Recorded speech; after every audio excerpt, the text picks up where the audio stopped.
just reminds me that Grim Reaper in my dreams, yeah, Brazy's on my conscience. If it ain't about a comma, then it's nonsense. Stay the same through the pain in the process. Take it to my grave before I ever let the house. So my soul always settle for gold, no option, no option. Tryna let them know that I'm a long way from taking it home. I did this shit on my own, I know I gotta be strong. I'm on your ass up in the booth. I'm the goat, I can't pick any bitch. See the folks, know they see the growth. I used to penny pinch, dollar in the dream, spitting verses to that mini man. Okay, let's face it. I've got a little bit of work done on the car. So far, I have changed the clutch, which wasn't too bad, but there's a million videos out there about how to change a clutch on an S2000, and it's pretty much the same process, even though it's K-swap. Next, I've got to modify engine mount and get the rotating assembly back together. So let me show you what I've done. So as you can see, the engine is sitting in there right now. Intake is off, header's back on, water pump, etc. But I need to put that little AC bracket on right there, so I can put AC back on this car, because I'm not about that life. So what I'm thinking is I will cut part of the motor mount, move that bracket over, put the AC mount on, and then I can put the stock rotating assembly on for the belt.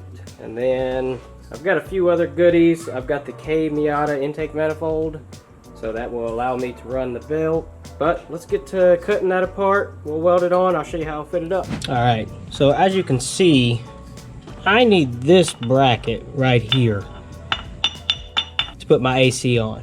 Problem is, the Hasport mount hits right here, Hasport mount. So what I'm wanting to do is simply cut this guy off, move it back, bolt that on, space it correctly, and then make a bracket go from here, and we'll be all right. So let me get this motor mount off real quick.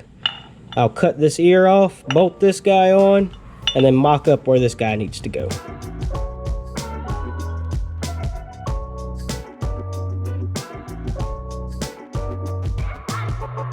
Alright, now that I got that bracket off the car, I'm gonna cut this off, grind the paint off so I can relocate it, and then I'll tack it back in place on the car. For all you guys on YouTube that I see cutting with no gloves on, no face shield, don't do that. Grinding discs, they can go through your skin in no time. If they break, they'll shatter. So please guys, put on some gloves. Have some common sense here.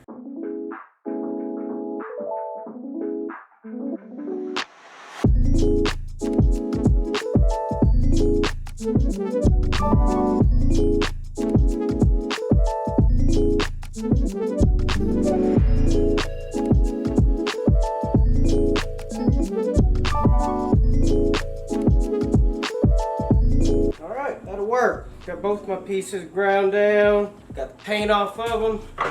So I'll go bolt this guy back on, like so. See if I can reuse this. If I can't, I'll make another one, no big deal. Then we'll be ready to test fit it on the car.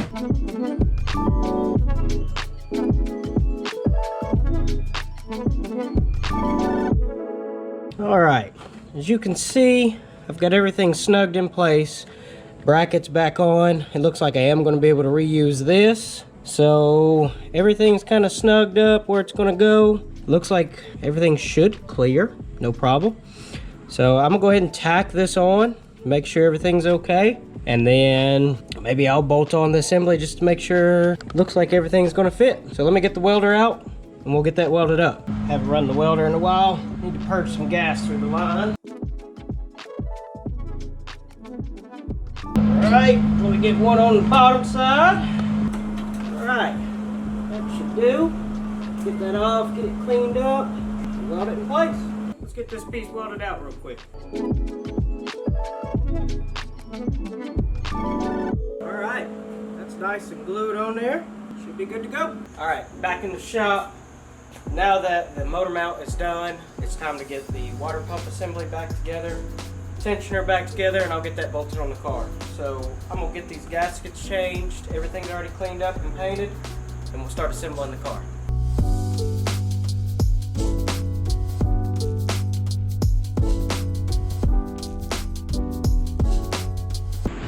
All right, real quick, you may have noticed there was a big pause in that video.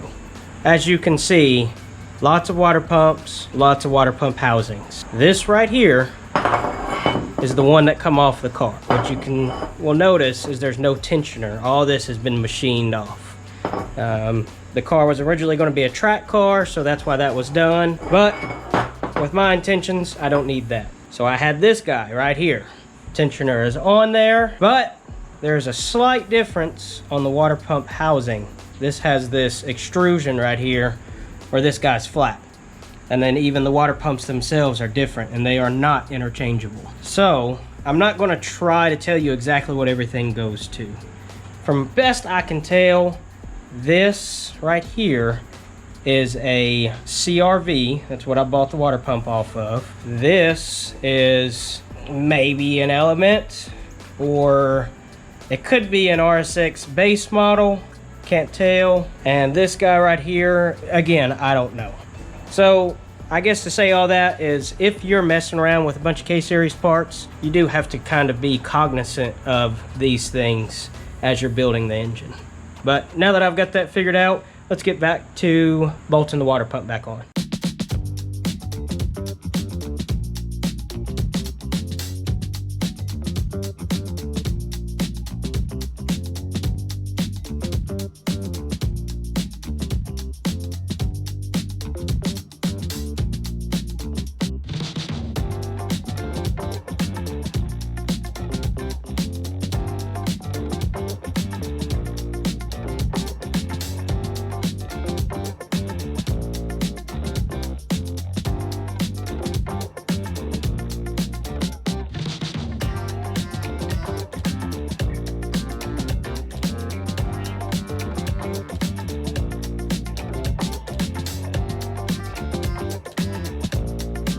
Alright, so ran into a small issue here.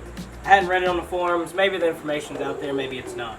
But I had the thermostat housing bolted on snug, and then went ahead and decided to test fit the Miata intake manifold. And you cannot have this guy on and get the manifold to fit, at least with maybe the water housing on as well. So if this wasn't on, maybe we could come back here and snake it over. And I've also got a couple of studs sticking out from the head. Maybe if they were off, you could get it in. But it seems a little tight either way. So really next steps for me will be, I'm going to powder coat this guy black, because we do powder coat as well. I will hook up a few hoses and stuff underneath where the housing is, and then bolt, I guess, the intake manifold on first, then go do the housing, and then AC compressor, alternator, tensioner, and we'll go from there. So let's get to it. Okay, take two. After studying it a little bit further, we realized maybe if you took the studs off, you could put the intake on without removing the water pump thermostat housing. So that does seem to be the case. I've taken the studs out. There's room to get it on, off, move it around. So there we go. So now I'll get back to putting all this back together, and we'll powder coat this manifold last.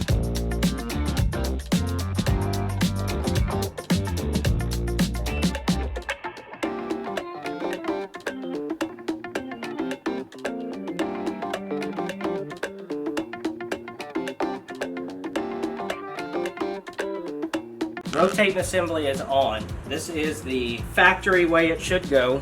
The AC did fit, no problems there. Pretty close in between it and the steering rack, but I've got enough clearance to get the belt in, and I'm not worried about anything hitting that. Overall, I'm pretty happy with that setup, so no problems there. Really, the next step is I'm going to powder coat the intake manifold black to match the valve cover, and then I can sort out some vacuum hoses and get the rest of this wiring in order, and we're done. So let's get to powder coating.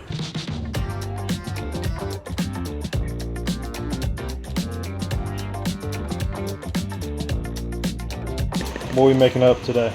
This is sweet Colombian black powder. For real though, this is wrinkle black powder coat.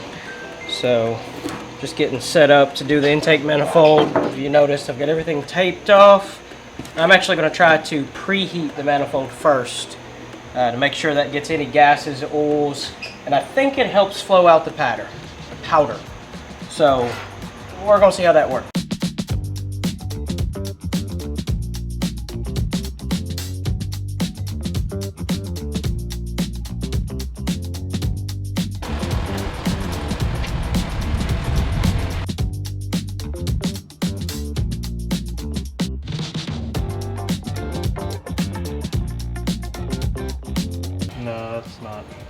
it's from here, underneath here, over.